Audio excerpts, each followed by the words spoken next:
So far in my imaginary Justice League film franchise, I've established a growing team, a world that is getting used to having superpower beings roaming around. But unlike most film franchises, this should not end with the League disbanding, or heroes dying, or League members moving on. That is not the essence of the Justice League. This will be a grand story with grand action scenes that tie up most plot threads. Not all, because as I explained, the end of the movie is not the end of the League. Once again, building on the elements of the previous film, nanotechnology is now being used to help people. It has now cured cancer and could be used to give normal people superpowers. LexCorp wants genetic codes to create a superhuman army. But it's difficult to do because for that to happen, Luthor would need a full DNA read of the individual using the nanotechnology, as well as a full nanoscan read that changes rapidly over time because nanotechnology adjusts to environmental stressors. If this could be achieved, however, he will control both the biolife and the nanotech that is in the subject. The promotion for transhumanism for both the military and civilian use is rampant at this point. LexCorp makes it affordable. The League tries to warn the public about the dangers of manipulating life, but most see it as the Justice League trying to hold all the power for themselves over humans, and it makes more people more gun-ho about having nanotech installed within them. The League is not aware of the evil that is lurking at this point. Increasing the roster will also be needed for this movie.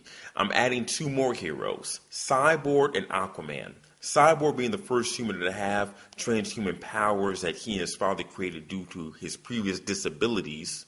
And Aquaman is in there to flesh out the team, and the nanotech would only have limited functionality within the water. A breakthrough comes from a university student. Now this can be done by Barbara Gordon, who is Oracle in the Batman universe, or perhaps Mr. Terrific as a young man.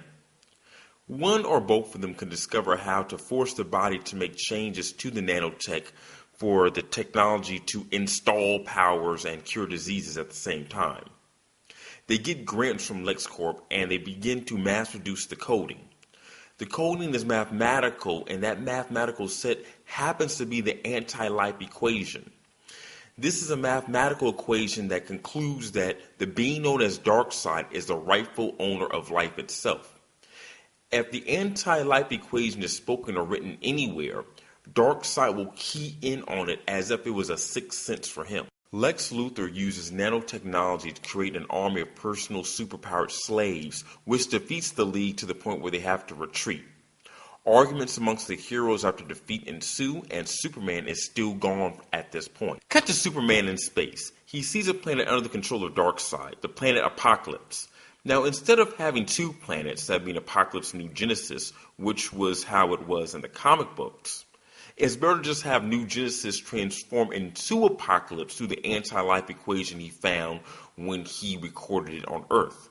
Superman tries to save the beings of Apokolips, but he cannot free their minds. They still follow Darkseid even though they're being tortured by him. Superman goes back to Earth and alerts the Justice League of his findings. Martian Manhunter can sense that 1,000 pieces of one mind is coming toward Earth.